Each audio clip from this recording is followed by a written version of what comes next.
والذین یمسکون بالکتاب واقاموا الصلاۃ انا لا نضیع اجر المصلحین۔ عمل کے اعتبار سے اللہ رب العزت نے اپنی مقدس کتاب میں دو طرح کی جماعتوں کا ذکر کیا ہے، یا دو طرح کے انسانوں کا ذکر فرمایا ہے۔ کچھ لوگ وہ ہیں جو یقیناً عمل کرتے ہیں اور عمل کرتے رہیں گے، لیکن ان کے تمام اعمال جو ہیں وہ بربادی کا شکار ہو جاتے ہیں اور کسی پذیرائی یا قبولیت کے مستحق قرار نہیں پاتے۔ وَقَدِمْنَا إِلَىٰ مَا عَمِلُوا مِنْ عَمَلٍ فَجَعَلْنَاهُ هَبَاءً مَنْثُورًا۔ ہم قیامت کے دن بہت سے لوگوں کے اعمال کو ہوا منصورہ کر دیں گے اور چھوٹے چھوٹے ذروں میں تبدیل کر کے بیکار کر دیں گے۔ خواب و عمل کتنے ہی بڑے ہوں، ظاہری نگاہوں میں کتنے ہی قابل قدر محسوس ہوتے ہوں، اور ایک دوسری جماعت ہے جن کے اعمال کی اللہ تعالیٰ حفاظت کرتا ہے، ان کو قبول کرتا ہے اور ان کو ضائع نہیں ہونے دیتا۔ جو آیت کریمہ آپ نے سنی، اس میں دو اصولوں کا ذکر ہے کہ جو بندہ ان دو اصولوں پر کاربند ہو جائے اور ان دو قواعد کو اپنی زندگی میں شامل کر لے، اپنے ایمان کا، اپنے عقیدے کا اور اپنے عمل کا حصہ بنا لے، تو ایسے بندوں کی محنتیں چھوٹی ہوں یا بڑی ہوں قطعاً ضائع نہیں ہوں گی۔ اللہ تعالیٰ خود ان کے اعمال کی حفاظت کرے گا، بلکہ بعض احادیث کی روشنی میں ان کے اعمال کی تربیت کرے گا، بڑھائے گا، حتیٰ تکون مثل احد، حتیٰ کہ ایک کھجور قیامت کے دن احد پہاڑ کے برابر ہو جائے گی، مگر اس کے لیے کچھ بنیادی قواعد ہیں۔ یہاں دو باتوں کا ذکر ہے، والذین یمسکون بالکتاب، وہ لوگ جو قرآن و حدیث کو تھامے رکھتے ہیں، اور قرآن و حدیث کو تھامنا ان کا ذوق بن جائے، ان کی عادت بن جائے، ان کے منہج کا لا ينفک حصہ بن جائے۔ وہ اقام الصلاۃ، نمازوں کو قائم کر لیں، کتاب و سنت کے ساتھ تمسک ہو اور نمازیں قائم کر لیں، تو انا لا نضیع اجر المصلحین، تو ایسے بندوں کے اجر کو، ثواب کو ہم ضائع نہیں کریں گے، یہ اس کا وعدہ ہے۔ بس ان دو شرطوں کو نبھانا ہوگا، کتاب و سنت کے ساتھ تمسک، اس شرط کو پورا کرنے میں بہت سے لوگ ناکام ہیں، فیل ہیں۔ دوسری شرط اقامت صلاۃ، نماز قائم کرنا، اس شرط کو پورا کرنے میں بھی اکثریت ناکام ہو چکی ہے۔ بہت کم بندے ایسے بچتے ہیں جو ان دو شرائط کو اپناتے ہیں، کتاب و سنت کے ساتھ تمسک اختیار کرتے ہیں اور نمازوں کو واقعتاً قائم کرتے ہیں، نمازوں کی اوقات کی حفاظت کے ساتھ، اور پوری نمازوں میں اللہ کے حبیب صلی اللہ علیہ وسلم کی سنت اور آپ کے طریقے کی اتباع کے ساتھ، کیونکہ نمازوں کی اقامت انہی بنیادوں پر قائم ہے، مرضی کی نماز نہیں، یا باپ دادا کی نماز نہیں، یا پیر و مرشد کی نماز نہیں، بلکہ خالص محمد الرسول اللہ صلی اللہ علیہ وسلم کے طریقے اور آپ کی مبارک سنت کے مطابق نماز، یہ نماز کی اقامت ہے۔ جو لوگ ان دو بنیادوں کو اپنا لیں ان کے لیے شاباش ہے۔ اللہ خود وعدہ فرما رہا ہے کہ ایسے بندوں کے اعمال ہم ضائع نہیں ہونے دیں گے، برباد نہیں کریں گے، بلکہ وہ اعمال محفوظ بھی ہوں گے، مقبول بھی ہوں گے، اور ان میں مسلسل بڑھوتری ہوگی، بڑھتے رہیں گے، ان کی مقدار میں اضافہ ہوگا، کمیت اور کیفیت میں اضافہ ہوگا۔ ایک نیکی 700 بن جائیں گے، اس سے بھی زیادہ، اور ایک چھوٹی سی نیکی احد پہاڑ بن جائے گی، اس سے بھی بڑھ کر۔ مگر ان دو شرطوں کی تکمیل ضروری ہے، کتاب و سنت کے ساتھ تمسک اور نماز کی اقامت۔ اسی لیے پیارے پیغمبر محمد رسول اللہ صلی اللہ علیہ وسلم جب دنیا سے رخصت ہو رہے ہیں تو آخری وصیت کے طور پر فرمایا الصلاۃ الصلاۃ وما ملکت ایمانکم، لوگوں نمازیں نمازیں نمازیں، تکرار کے ساتھ آپ نے نماز کی وصیت دی۔ نمازوں کا اہتمام کرنا، نمازوں کا خیال رکھنا، نمازوں کی اقامت بہت ضروری ہے۔ اس وقت مخاطب صحابہ ہی تھے، مگر صحابہ تو پکے نمازی تھے، بڑی شدت اور اہتمام کے ساتھ نمازیں قائم کرنے والے تھے۔ تو صحابہ کے توسط سے یہ پیغام در حقیقت ہمارے لیے ہے۔ ویسے بھی رسول اللہ صلی اللہ علیہ وسلم اپنے آخری دنوں میں آپ کی یادوں کا محور ایک عجیب سمت اختیار کر چکا تھا۔ یہ آخری دن کی باتیں ہیں جب آپ شہدائے احد کی طرف گئے، ان کے لیے دعا کی، اور حدیث کے الفاظ کے مطابق جو امت کے فوت شدگان ہیں انہیں الوداع کہہ دیا۔ پھر آپ صلی اللہ علیہ وسلم واپس آئے، مسجد نبوی ممبر قائم کیا، صحابہ کو وصیت دی، اور یہ زندوں کو الوداع کہنا تھا۔ آپ فارغ ہوئے تو آپ کی زبان پہ الفاظ تھے اشتقنا الی اخواننا، ہمیں اپنے بھائیوں سے ملنے کا شوق پیدا ہو رہا ہے، اپنے بھائیوں سے ملاقات کی خواہش ہو رہی ہے۔ صحابہ نے عرض کیا السنا اخوانک یا رسول اللہ، یا رسول اللہ صلی اللہ علیہ وسلم ہم آپ کے بھائی نہیں ہیں؟ فرمایا انتم اصحابی، تم میرے اصحاب ہو، ساتھی اور دوست ہو۔ بھائی کون ہیں؟ وَإِخْوَانِي الَّذِينَ يَأْتُونَ مِن بَعْدِي، میرے بھائی وہ ہیں جو میرے بعد آئیں گے۔ یؤمنون بی، مجھ پر ایمان لائیں گے، وَلَمْ يَرَوْنِي، حالانکہ مجھے دیکھا نہیں ہے، بن دیکھے ایمان لائیں گے، وہ میرے بھائی ہیں، اور ان سے ملنے کا شوق پیدا ہو رہا ہے۔ یہ آپ کی آخری گھڑیوں کی باتیں۔ دعا ہے کہ اللہ تعالی ان بھائیوں کے زمروں میں ہم ناکارہ لوگوں کو بھی شامل فرما لیں۔ تو فرمایا کہ بھائیوں سے ملنے کا شوق پیدا ہو رہا ہے، اور پھر آخری گھڑیوں میں آپ کا فرمانا الصلاۃ الصلاۃ، نماز نماز۔ یہ پیغام در حقیقت صحابہ سے ہوتے ہوئے ہم تک پہنچ رہا ہے۔ ہم نمازوں کا اہتمام کریں اور نمازوں کی پابندی کریں، اور نماز ہی کو ایک مستقل پیمانہ بنا لیں۔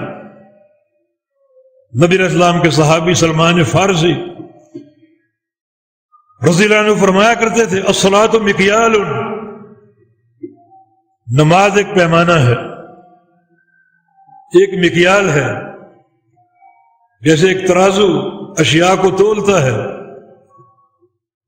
فمن اوفى اوفی له ومن طفف فقد علمتم ما قال اللہ فی المطففین، جس نے اس نماز کا پورا حق ادا کر دیا وہ پورا اجر پائے گا، اس کے اجر اور ثواب کی کوئی انتہا نہیں ہے، اللہ تعالیٰ کی محبتیں پائے گا، اللہ تعالیٰ کی رضا پائے گا، جسے نماز کو پورا حق دے دیا، ومن طفف، اور جسے نماز میں کمی کر ڈالی، تو تم جانتے ہو اللہ تعالیٰ نے مطففین یعنی کمی کرنے والوں کے بارے میں کیا فرمایا؟ ویل للمطففین، ویل ہے، بربادی ہے مطففین کے لیے، کمی کرنے والوں کے لیے ہلاکت ہے۔ فویل للمصلین، کچھ نمازیوں کے لیے ویل ہے، ویل کا معنی بربادی، یا بعض احادیث جن کی سند میں ضعف ہے، ویل سے مراد جہنم کی ایک وادی جس میں اگر دنیا کے سارے پہاڑ ڈال دیے جائیں تو ایک لحظے میں سارے پہاڑ پگھل جائیں، اس وادی کا نام ویل ہے۔ اور یہ ویل کن کے لیے؟ مطففین کے لیے، کمی کرنے والوں کے لیے، ناپ تول میں کمی کرنے والوں کے لیے۔ اور نماز بھی تو ایک مکیال ہے، اس میں جس قدر اس کے حقوق کو ادا کرو گے، پورا کرو گے، اجر بھی پورا پاؤ گے، جس قدر کمی کے مرتکب ہوگے اسی قدر بربادی کی وعیدیں ہوں گی اور تباہی کی صورت میں ڈانٹ ڈپٹ ہوگی۔ تو نماز ایک مکیال ہے۔ ابن قیم رحمہ اللہ کا قول ہے، ما یدن العبد ایمانہ و محبتہ للہ بمثل میزان الصلاۃ، ایک بندہ جس کے اندر ایمان ہے، جس کے دل میں اللہ اور اس کے رسول کی محبت ہے، اگر اپنے ایمان کو پرکھنا چاہے،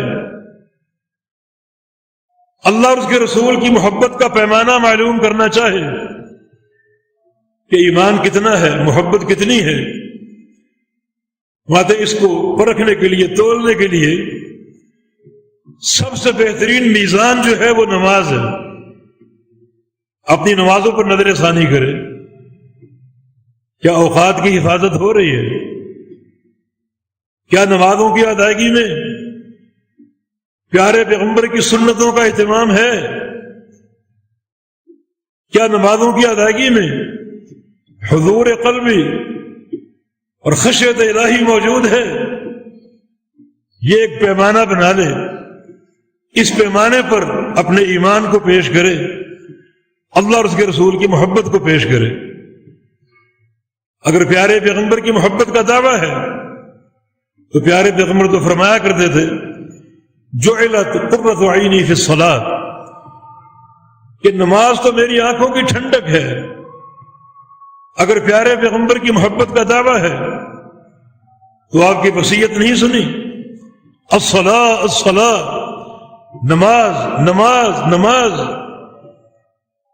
تو پھر صلاۃ اور نماز کے بغیر اس محبت کی صداقت کیسے ثابت کرو گے؟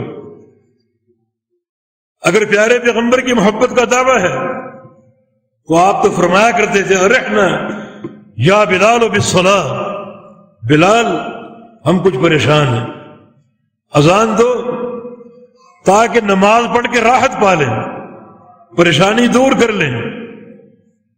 ایسا تعلق ہے نمازوں کے ساتھ۔ ابن قیم کا یہ قول بہت ہی غور و فکر کی دعوت دیتا ہے۔ ایمان ایک خفیہ شے ہے جو دل کے اندر موجود ہے، محبت بھی خفیہ شے ہے۔ اگر اس ایمان اور محبت کی صداقت کو پرکھنا ہے کہ کیسا ایمان ہے، سچا یا جھوٹا، اور کیسی محبت، سچی یا جھوٹی، اس کے لیے ترازو موجود ہے۔ اس ایمان کو تولنے کے لیے، اس محبت کو تولنے کے لیے کسوٹی موجود ہے، اس ایمان اور محبت کو پرکھنے کے لیے۔ تو نماز کو سامنے رکھو، سارے معاملات کے ساتھ، اوقات کی حفاظت کے ساتھ، ہر فعل کی ادائیگی میں اللہ کے پیارے پیغمبر کے طریقے کی حفاظت کے ساتھ۔ کس قدر حضور قلبی ہے دل، کس قدر متوجہ ہے نماز پہ، کس قدر اللہ کی خشیت اور اس کا خوف موجود ہے۔ کان رسول اللہ صلی اللہ علیہ وسلم یصلی وفی صدرہ عضیض کعضیض المرجل من البکاء، جس پیارے پیغمبر کی محبت کا دعویٰ ہے، ان کا نماز سے تعلق یہ تھا جب بھی نماز میں کھڑے ہوتے تو آپ کے سینے سے آوازیں آتی جیسے جوش مارنے والی ہنڈیا سے آوازیں آتی ہیں، اور یہ آوازیں آپ کے رونے کی بنا پر، ایسی خشیت اور ایسی حضور قلبی۔ تو اس کو ایک پیمانہ بنا کر اپنے خفیہ امور کا امتحان لو، ایمان کیسا ہے اور محبت کا دعویٰ کس حد تک سچا ہے۔ اس کے لیے پیمانہ جو ہے وہ نماز کا ہے، اسے اختیار کر لو۔ اس کے لیے اعتدال ایک ضروری رکن ہے نماز کا،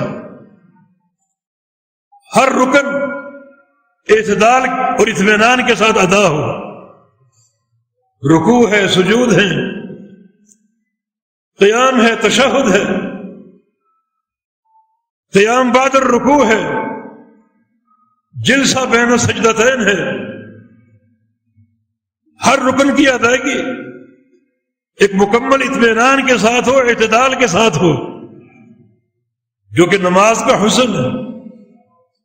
مگر آج اکثریت جلد بازی کا شکار ہے، وہ اہتمام نہیں جس کی تعلیم محمد الرسول اللہ صلی اللہ علیہ وسلم نے دی ہے۔ اکثریت جلد بازی کا شکار ہے، حالانکہ اللہ رب العزت نے جہاں نماز کو پیمانہ بنایا، بطور کسوٹی کے ہمیں عطا فرمایا،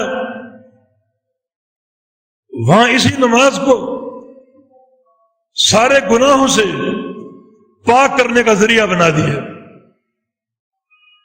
اس سے بڑھ کر کیا مطلوب ہے کہ بندہ ایک نماز پڑھے اور گناہوں سے پاک صاف ہو جائے۔ وضو ایک عمل ہے، اور وضو ہی بہت سے گناہوں کو جھاڑ دیتا ہے۔ ہاتھ دھونے سے ہاتھ کے گناہ، چہرہ دھونے سے چہرے کے گناہ، پاؤں دھونے سے پاؤں کے گناہ جھڑ جاتے ہیں۔ پانی کے ہر قطرہ کے ساتھ گناہ گرتے ہیں۔ وضو کے بعد دعا پڑھ دی، اشہد ان لا الہ الا اللہ وحدہ لا شریک لہ واشہد ان محمدا عبدہ ورسولہ فتحت لہ ابواب الجنت الثمانیہ۔ اسی عمل پر جنت کے 8 دروازے کھول دیے جائیں گے، اور جنت کے دروازے گناہوں سے پاک صاف ہونے پر کھلتے ہیں۔ وضو نماز کے تابع ہے، ایک شرط ہے نماز کی۔ خالی وضو ہی گناہوں کا کفارہ بن رہا ہے۔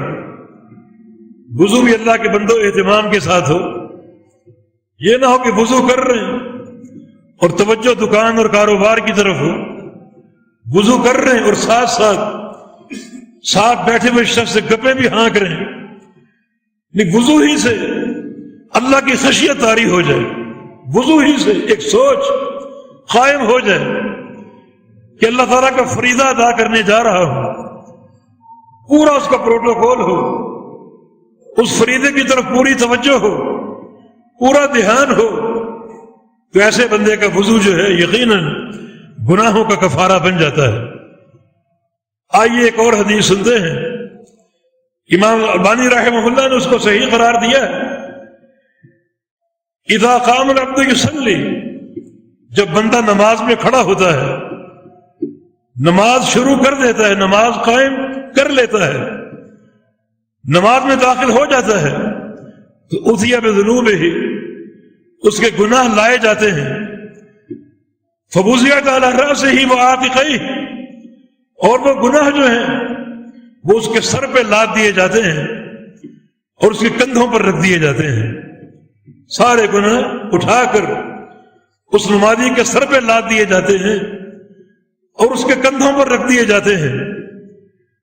وہ کہ فائدہ سجد و رکع، یا فائدہ رکع و سجد تساقطت عنہ، اور جب بندہ رکوع میں جاتا ہے تو کندھوں کے گناہ گر جاتے ہیں، سجدے میں جاتا ہے سر کے گناہ گر جاتے ہیں، رکوع سجدے سے فارغ ہو کر اٹھتا ہے تمام گناہ مٹ چکے ہوتے ہیں اور تمام گناہ جھڑ چکے ہوتے ہیں. یہ نماز کا عمل جسے علماء نے یہ استنباط کیا ہے کہ رکوع و سجود اس میں جلدی نہ ہو، اس میں اطمینان ہو، اعتدال ہو. رکوع اور سجود جو ہے اس میں طوالت ہو. یہ حدیث لوگوں پر اثر انداز کیوں نہیں ہوتی؟ ایسے رکوع و سجود جن کا کوئی شمار ہی نہیں. میں اپنے حرم کا واقعہ کبھی بھی بتایا کرتا ہوں. جماعت کھڑی تھی حرم میں، فجر کی جماعت، اور آخری تشہد میں تھے، سلام پھرنے والا ہے. ایک شخص، کیونکہ بندہ جب سامنے دیکھ رہا ہو تو دائیں بائیں بھی کچھ نہ کچھ محسوس ہوتا رہتا ہے، دائیں بائیں کیا ہو رہا ہے. ایک شخص آتا ہے، نماز میں داخل ہونا چاہتا ہے، وہ اس کو 2 سنتیں پڑھنی ہیں. یہ جماعت کھڑی ہے تو سنتیں پڑھنا بالکل بیکار اور لغو ہے، وہ سنتیں ہوتی ہی نہیں. مگر کہاں کی یہ تعلیم ہے، کون سا یہ مذہب ہے، کون سا یہ دین ہے کہ فرضوں سے قبل سنتیں پڑھنی. سنتیں شروع کی اور آپ یقین کریں کہ سلام پھرنے سے پہلے وہ 2 سنتیں پڑھ کر فارغ ہو چکا تھا اور جماعت میں داخل ہو چکا تھا. کیا کیا اس نے، کیا پڑھا اس نے، کون سے رکوع و سجود ہیں، کون سی نماز ہے یہ؟ فرضوں کے بعد نہیں پڑھ سکتے سنتیں؟ اللہ کے حبیب نے سلام پھیرا فجر کا، لوگوں کی طرف مڑ کر بیٹھے تو ایک شخص کھڑا ہو گیا سنتیں پڑھنے کے لیے. میں کیا بات ہے، یہ کیا پڑھ رہے؟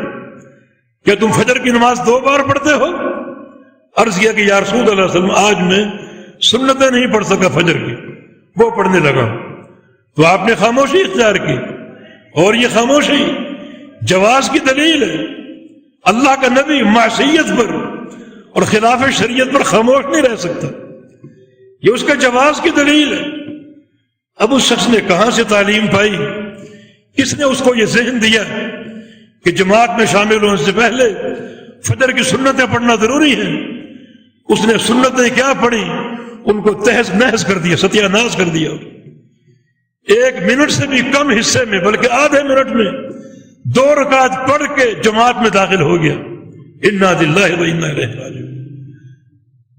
اور یہ نماز کا اطمینان، بالخصوص رکوع اور سجود، کیا عظیم الشان یہ حدیث ہے، اور کیا شریعت کی سماعت اور برکت ہے کہ بندہ نماز میں کھڑا ہو، اس کے سارے گناہ اس کے سر پہ اور کندھوں پر لاد دیے جاتے ہیں. رکوع کرتا ہے پورے اطمینان کے ساتھ تو کندھوں کے سارے گناہ گر جاتے ہیں.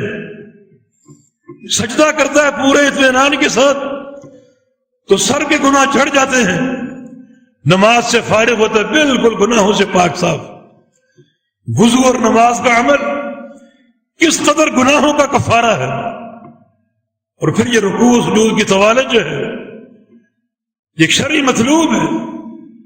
اللہ کے پیارے پیغمبر کی تسبیحات کا اندازہ کیا گیا جو 10 کی تعداد میں ہوتی تھی. یہ آپ کے فرائض کا ذکر ہے.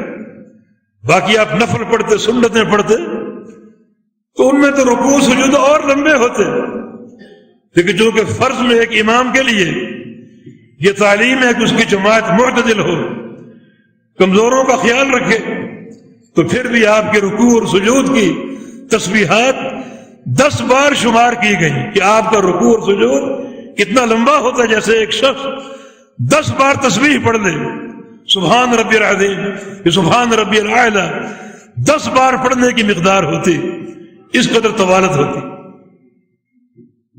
اس طوالت سے اور بھی فائدہ اٹھایا جا سکتا ہے. اور وہ فائدہ کیا ہے؟ مزید گناہوں کو بخشوانا، توبہ اور استغفار کر کے اللہ کا مقرب ہو جانا پیارے پیغمبر کے آخری دور کی باتیں ہیں. جب سورۃ النصر نازل ہوئی، اذا جاء نصر اللہ والفتح، جو اللہ کے پیارے پیغمبر کے اجل کا پیغام تھا، جس میں آپ کی وفات کی خبر دی گئی تھی اور ایک ہدایت کی گئی تھی، فسبح بحمد ربک واستغفرہ. اب چونکہ چل چلاؤ کا دور ہے، بہت کم دن باقی رہ گئے، 3 کاموں پر آپ نے توجہ دینی. فسبح بحمد ربک، اپنے رب کی تسبیح کرنی ہے کثرت کے ساتھ، سبحان اللہ کہنا. وبحمد ربک، اس کی حمد کرنی، الحمدللہ چلتے پھرتے. اور واستغفرہ، اور کثرت سے استغفار بھی کرنا. اپنی بقیہ زندگی میں ان 3 کاموں پر بڑے اہتمام سے توجہ دیجیے. ام المومنین فرماتی ہیں کہ پھر رسول اللہ صلی اللہ علیہ وسلم نے اپنے رکوع کے لیے اور اپنے سجدوں کے لیے ایک دعا اسی آیت سے بنا لی. اللہ کے حکم سے یہ دعا پڑھنی شروع کر دی. سبحانک اللہم وبحمدک اللہم اغفر لی. سبحانک اللہ میں سبح آ گیا، وبحمدک میں حمد ربک آ گیا، اور اللہم اغفر لی میں واستغفرہ آ گیا. پورا عمل. پھر آپ کے لمبے رکوع ہوتے، لمبے سجدے ہوتے، اور اس میں آپ یہ ذکر کرتے، سبحانک اللہم وبحمدک اللہم اغفر لی، اللہم اغفر لی. یا اللہ تو پاک ہے اور تیری حمد کے ساتھ میں منسلک ہوں. ہر قسم کی حمد بھی تیرے لیے ہے، ہر قسم کی پاکیزگی تیرے لیے ہے، اور یا اللہ مجھ کو بخش دے، مجھ کو معاف کر دے. پھر کثرت سے آپ یہ دعا پڑھتے، چلتے پھرتے آپ یہ دعا پڑھتے. اگر رکوع اور سجود کی تو طوالت اختیار کرنا چاہتے ہو تو سنت کے مطابق یہ دعا یاد کر لیجیے، پڑھیے. اس میں گناہوں کی بخشش طلب کرنے کا ایک عظیم فائدہ موجود ہے. اللہ کا قرب حاصل کرنے کا ایک عظیم فائدہ موجود ہے، بلکہ قیامت کی بشارتیں سمیٹنے کا ایک عظیم فائدہ موجود ہے. عبداللہ بن بصر کی روایت کے مطابق طوبى لعبد وجد فی صحیفۃ استغفارا کثیرا، اس بندے کے لیے خوشخبری ہو، مبارکباد ہو اس بندے کو، شاباشی اس بندے کے لیے کہ قیامت کا دن ہو اور اس کے صحیفہ اعمال کو کھولا جائے، اس میں کثرت سے استغفار ہو، کثرت سے استغفار ہو. بعض علماء تابعین کا قول ہے کہ ہر 2 سطروں کے بیچ میں استغفار لکھا ہو.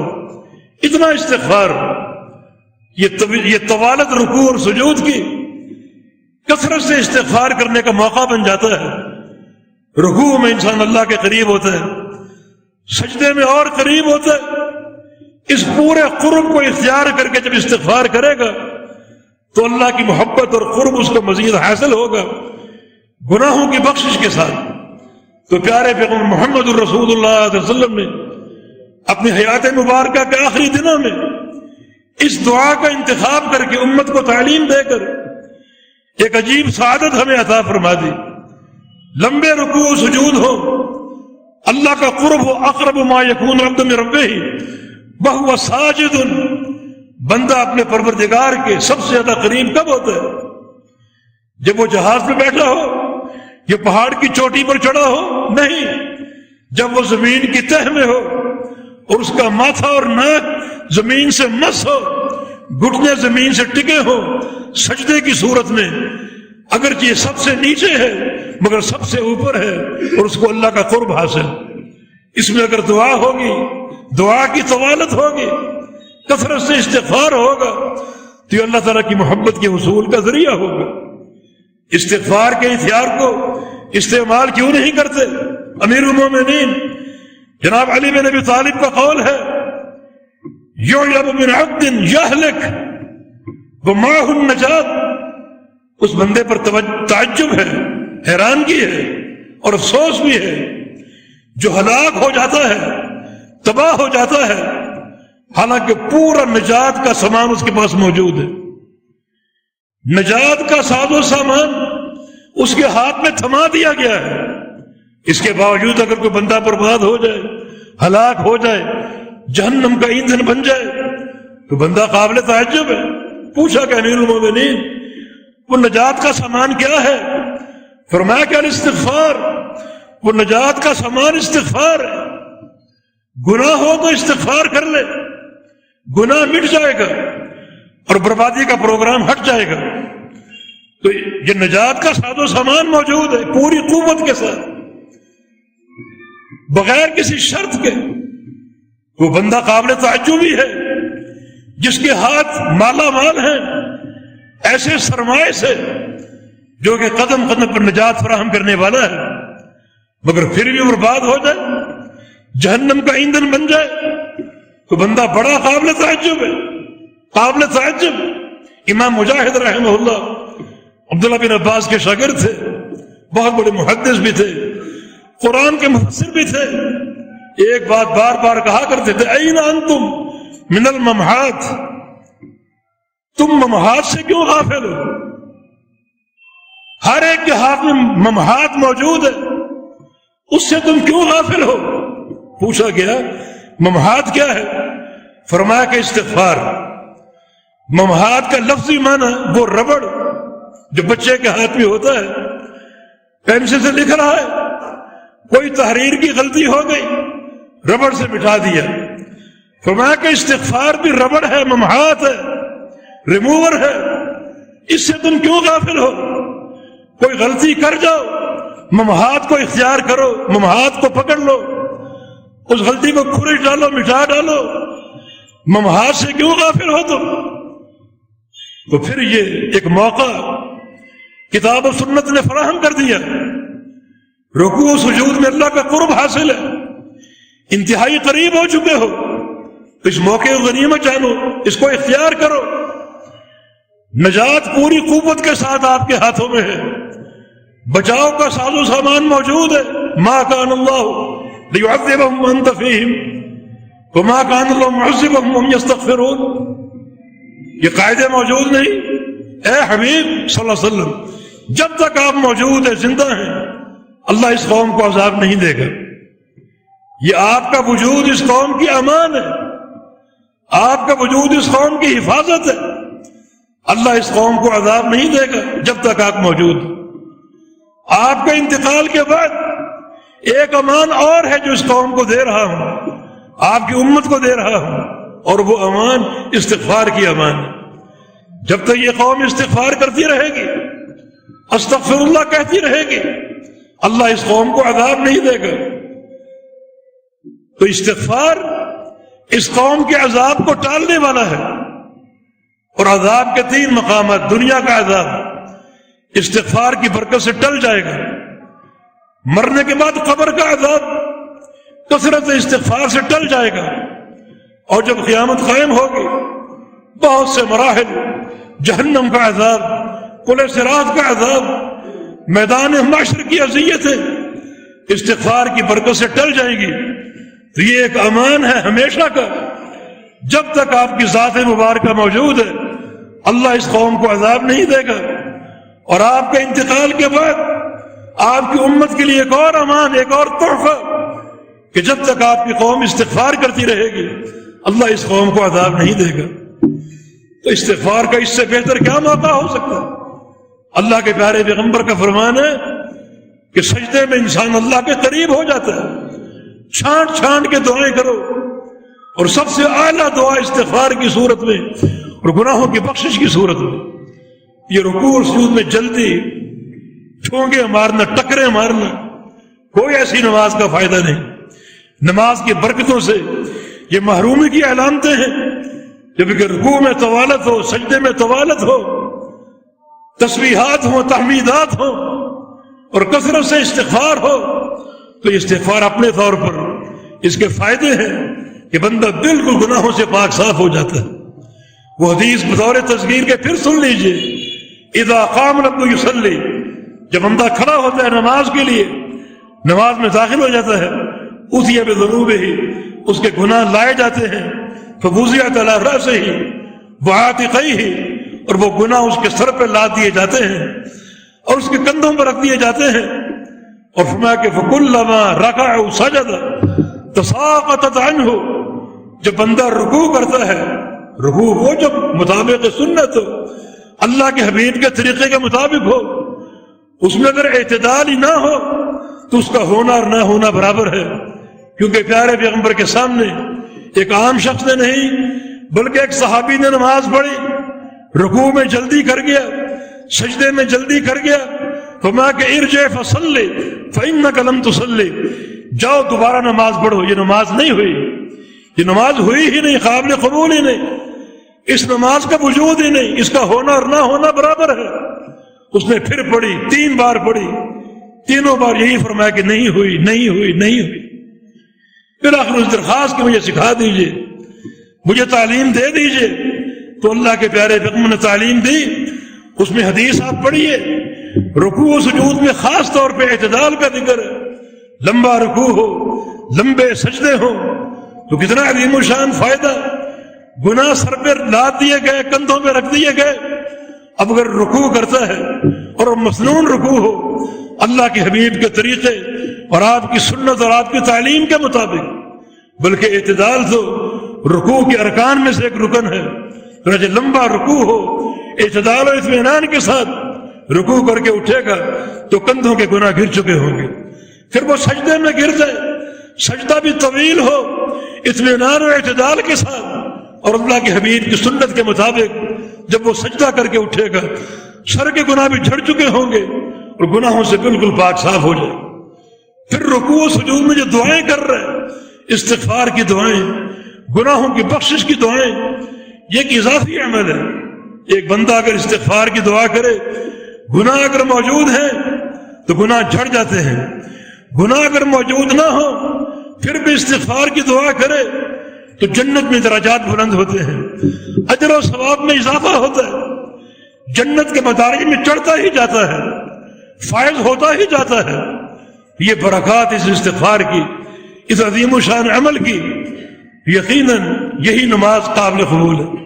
تو اللہ کے حبیب کی جو آخری وصیت الصلاۃ الصلاۃ، لوگوں نماز نماز نماز، یہ پیغام ہم تک پہنچ چکا آپ کی وصیت کے طور پر، جس کا اہتمام کرنا ہم پر فرض ہو گیا کہ ہم اس کا اہتمام کریں، نمازوں کی حفاظت کریں، بلکہ محدثین کی صراحتوں کے مطابق ان نمازوں کو ایک پیمانہ بنا لیں، ہر وقت اپنے ایمان کو چیک کریں، اپنی محبتوں کو چیک کریں، اپنے باطنی امور کو چیک کریں، نماز کے پیمانے کے ذریعے اگر نماز کا پورا پورا حق ادا ہو رہا ہے تو محبت بھی سچی ہے، ایمان بھی قوی ہے، اور اگر نمازوں کی کسوٹی جو ہے وہ ہمارے لیے گواہی نہیں دے رہی نمازوں کے مکمل ہونے کی، تمہارا محبت میں کمی، ایمان میں کمی، تو اس کمی کو دور کیجئے، اس ظاہری کسوٹی کو سنوار کر اور اس پیمانے کی اصلاح کر کے۔